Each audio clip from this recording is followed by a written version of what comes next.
who the hell knows with these things? It seems like there's no real rhyme or reason. But I mean, if there ever was a case for an appeal, he's got it. He 100% has it.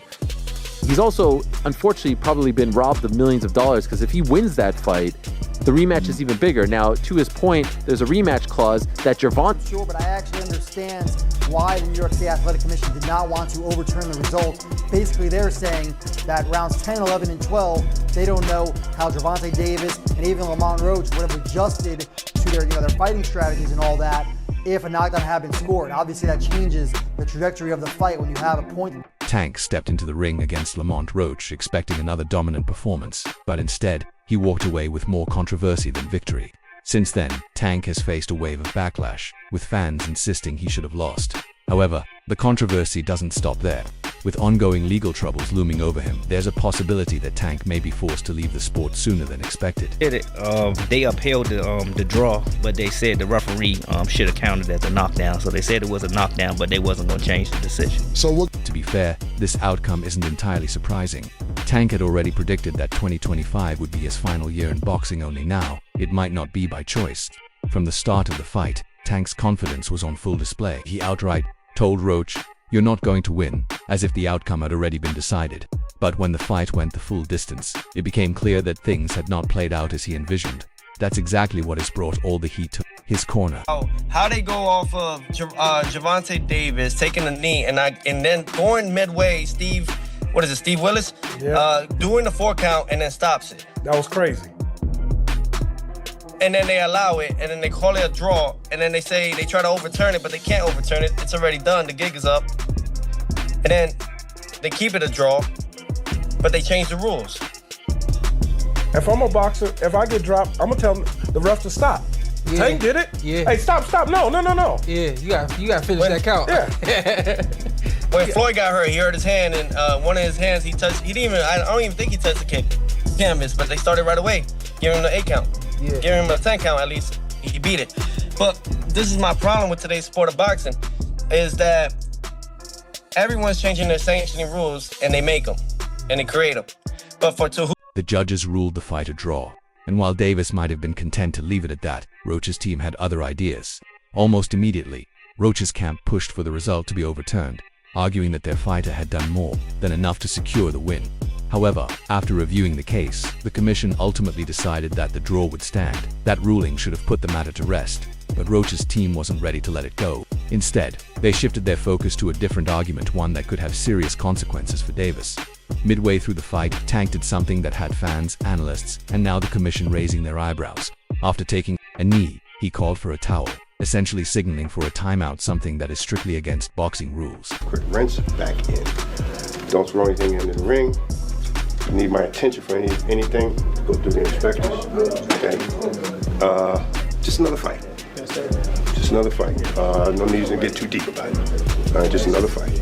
All right, been here before, know it's all about. So I'll see you in the ring. In boxing, there are no timeouts and no pauses for breathers. When a fighter takes a knee, it's up to the referee to count and determine if they can continue.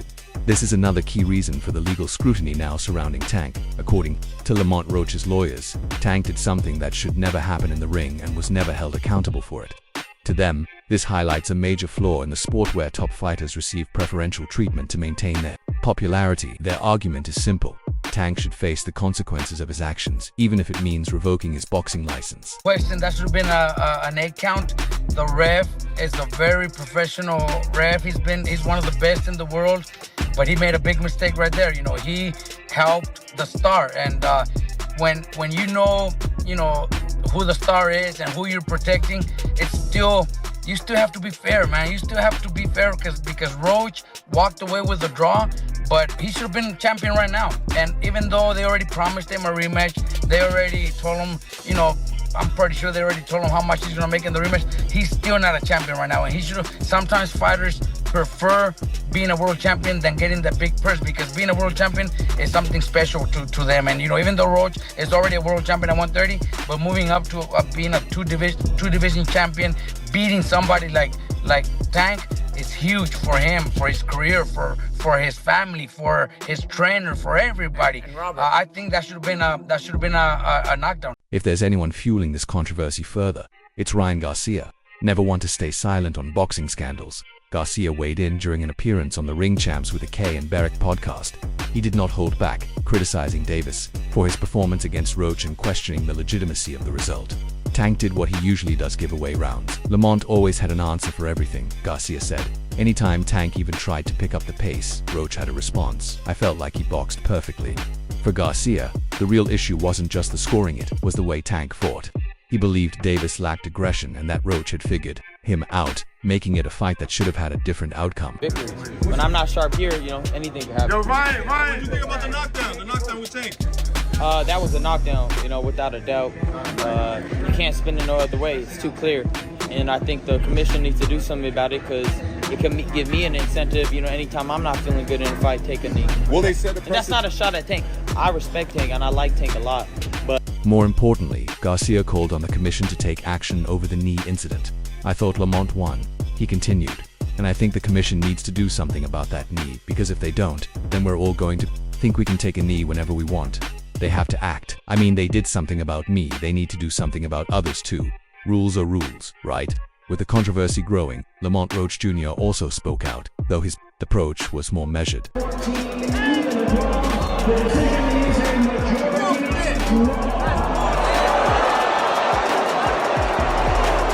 Appearing on the Come and Talk to Me podcast, Roach defended Davis's skills but emphasized that the fight was a real test for both men. I definitely want people to know that he was on his R game that night, Roach said. Just because he didn't live up to expectations doesn't mean he fought a bad fight. People saying he's trash now are overrated. He's a good fighter. While it may have sounded like a show of respect, there was an underlying message in Roach's words. He wants people to believe that he faced the best version of Tank Davis, not a declining fighter. If the narrative shifts to Tank losing a step, it would take away from what Roach accomplished. He got lucky at the draw. He did a good fight though. I thought he won it, but man, you gotta just create more action. That's a sparring session as far as I'm concerned. But god damn, that's not the Gervonta I know. So while he defended Davis's ability, it was clear that Roach wanted to keep the spotlight on his own performance. Meanwhile, outside opinions continued to pour in. Promoter Eddie Hearn argued that Davis should not be disqualified over the incident, but public perception was already turning against him. If the commission let him off too easily, it would only fuel accusations of favoritism. On the other hand, if they punished him too harshly, it could be seen as an overreaction. Either way, Tank now found himself in a situation with no easy way out. I haven't watched the fight. We had a show that night. I haven't watched the full fight. One thing that's kind of baffling is that it wasn't a knockdown. I mean, look, he wasn't hurt. There's no doubt about that. But if you take a knee in the fight and you touch down, whilst punches are being thrown, it has to be a knockdown. I've heard some people saying, oh, that he should be disqualified. He went back to the corner. I don't buy that, to be honest with you. I mean, I think that's a warning. But it's a bit of a bizarre situation. For me, like, there was a lot of people in boxing that were saying that this is a really tough fight. Like, Lamont Roach is a serious fighter. I said it might not be the biggest profile fight, but it's actually quite a tough fight. And Shakur said to me, like, even the day before, I'm telling you, he's going to have big trouble tomorrow night. And I just feel like hopefully this could be... Just when it seemed like things couldn't get more complicated, John Jones entered the conversation. The UFC legend, widely regarded as one of the greatest mixed martial artists of all time, made a surprising offer to Davis. The two had met before, which already sparked some buzz in combat sports, but now Jones had something else to say. In a video that quickly spread across social media, Jones invited Tank to step into the world of MMA, even offering to personally train him. When are we going to get you in the cage? Jones asked. I'll teach you myself, man. I'll show you. Grappling, JIU-JITSU. Wrestling, it'll be easy for you. Those hands, nobody wants to see them in the cage. You've got so much potential. I see super fights in your future, bro. How are you, man? It's nice to meet you, man. You working hard, huh? How you get that power, bruh? Where that power come from? God given? I knew it. I knew it. God bless you, man. I had to shake your hand. Yes, sir. Go, man. Bad, you see? It was a bold move, but perhaps not an unexpected one. Jones has long been an advocate for crossover fights, and with Davis now facing serious trouble in boxing, the idea of a fresh start in MMA might suddenly be appealing. While Tank didn't commit outright, his response raised eyebrows. Let's do it, he said. I'm willing to try. That single statement set off a wave of speculation. If Davis truly considered stepping into MMA, it would be one of the biggest combat sports crossovers in recent memory. With Dana White openly discussing bringing the UFC's business model into boxing, the timing couldn't be more intriguing. We have just done a deal to start a new boxing league with Turkey, who absolutely loves the sport of boxing. I am very happy today. I give the flag of boxing to the best man who can handle it. He have a tough job now, but I am sure he will be delivering to the people and the fans the magnificent league and get boxing great again.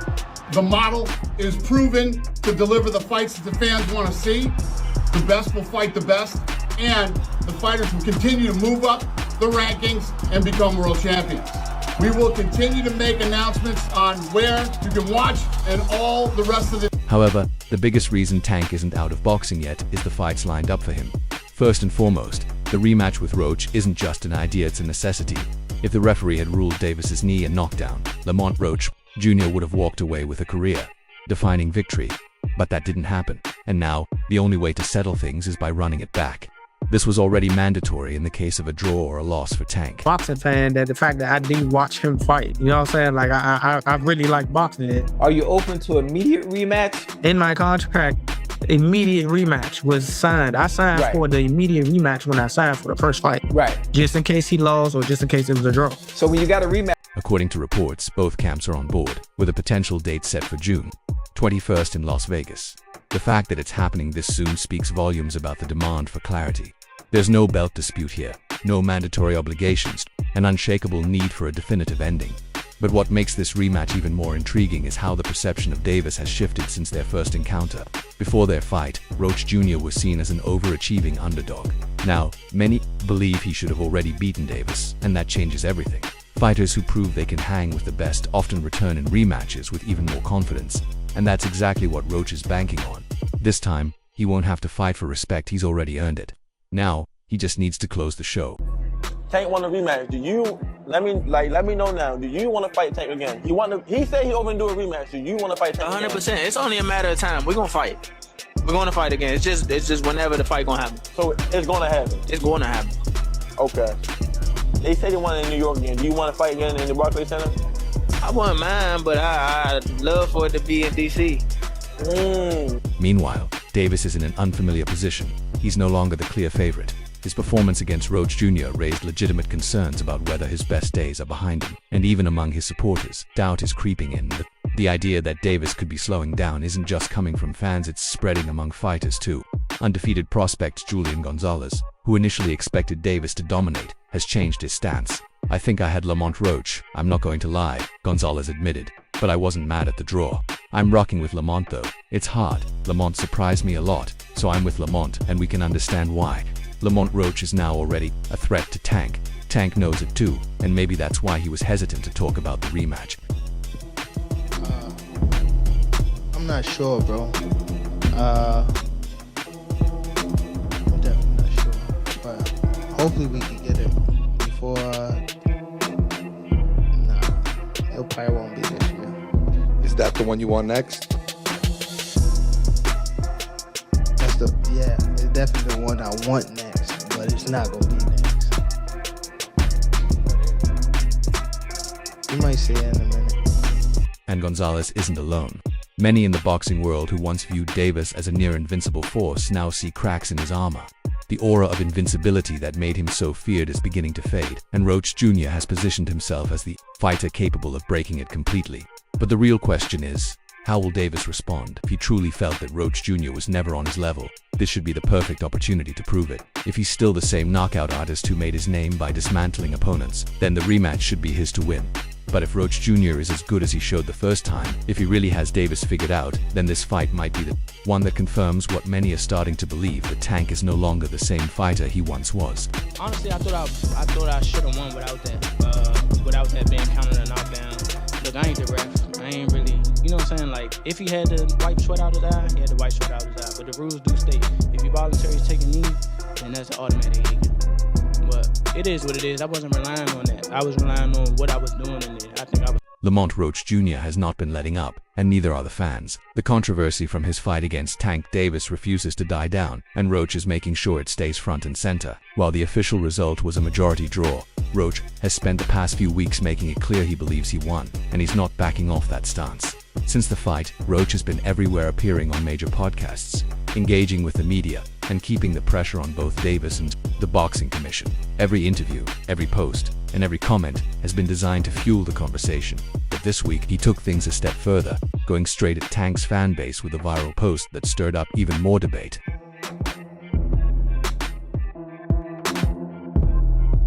Within hours, the post had racked up over 215k views, and within 2 days, it had more than 425 comments, most of them coming from Davis. Supporters who weren't happy with Roach's confidence. It's classic fight promotion, and Roach knows exactly what he's doing. By calling out Tank's fans directly, he's ensuring that this narrative doesn't die down anytime soon. The more people argue about the decision, the more pressure builds for the rematch. And from the way things are looking, Roach is playing the long game, keeping himself in the spotlight and making sure that by the time the rematch happens, the energy is at an all-time high. All the talk throughout the years, what you would do against somebody like Tank, your style versus his, was that not the blueprint? And can you not do 10x that? I'm not even going to but look, I want some money tonight. That's all I'm happy for. I want money tonight. Shakur, tell us something, bro. Like, what did you think about the decision? Okay. We still got to see each other. You say you want to fight me, so we're going to fight. But what do you think about the decision? I thought Lamont won. You thought Lamont won. Got you. I'll talk to you later. Of course, Davis's fans weren't going to let that slide. They flooded the comments, some mocking Roach for crying over a draw, and others reminding him that, in their eyes, he didn't do enough to take the belt. But Roach clearly anticipated that response. This isn't just about defending his case, it's about stirring the pot, keeping his name in the headlines, and making sure that when he steps into the ring with Davis again, people are watching for more than just the fight. Roach has successfully shifted the conversation. It's no longer just about whether or not the knee should have been a knockdown, or whether Tank did enough to secure a win. Now it's about whether Roach has the right to be this confident, whether he really did expose Tank, and whether the rematch will finally provide the answers that fans on both sides are looking for. But if Roach is being honest, he has already shaken up the sport. That's why his life is already changing. Personally. Nas, you got anything else from Lamont? Yo, last question. I just want to know, how has your life changed since the fight, man? You know, obviously we follow each other on social media. I see your followers went up, all of the other stuff kind of going up. How has things changed for you since the fight has happened? Bruh, literally overnight, it changed. Like, I ain't gonna lie, I got walk around with security, like, you know what I'm saying? Like, I walk around with my peoples, like, it's crazy. I can't do the same stuff that I used to do. Like, I can't go to the grocery store. I can't go nowhere, bro. Like, I can't do nothing, and it's crazy. Like, it's just crazy because Shocker Stevenson has been lurking in the background while the controversy surrounding Gervonta Davis and Lamont Roach Jr. continues to unfold, with all eyes on Tank's future, whether it be a rematch, a suspension, or something else entirely. Is inching closer to being part of the conversation. If things keep heading in this direction, we might finally see him share the ring with Davis. For a long time, a Stevenson versus Davis fight has been one of the most talked about potential matchups in boxing. Stevenson, known for his defensive genius and ability to control fights with precision, has long been considered a serious threat to Davis's aggressive, knockout-heavy style. But according to veteran trainer Abel Sanchez, Stevenson needs to adjust his approach if he wants to beat either Davis or Roach. Who you looking to fight next after this fight? Like, Tank over, win, lose, draw, whatever. Who you want next? Look, if y'all don't know, even after I beat Tank, I'm gonna go back down to 130 and handle some smoke that I got down there in 130. All the champions, I got smoke with all the champions. I wanted to unify at least one belt at 130. So whoever the champion is, whoever the champions are, hopefully I can just line them up and then take them out. It's good fights. The champions are Lomachenko, Shakur, and another guy from Ukraine, but Denis Baranchik or something like that. Okay. I feel like you and Shakur is really. I think people in the comments that actually want that fight, aren't they? Yeah, I'm pretty sure. I mean, that'd be a good fight. Yeah, it'd be a great fight. Yeah, they can fight. Shakur can boogie for sure. The same goes for Roach, who proved against Davis that he's not afraid to stand in the fire and push the pace. Roach's performance against Tank showed that he's more than capable of pressing an elite opponent and forcing them to fight his kind of fight. If Stevenson wants to handle either of them, he might need to step out of his comfort zone.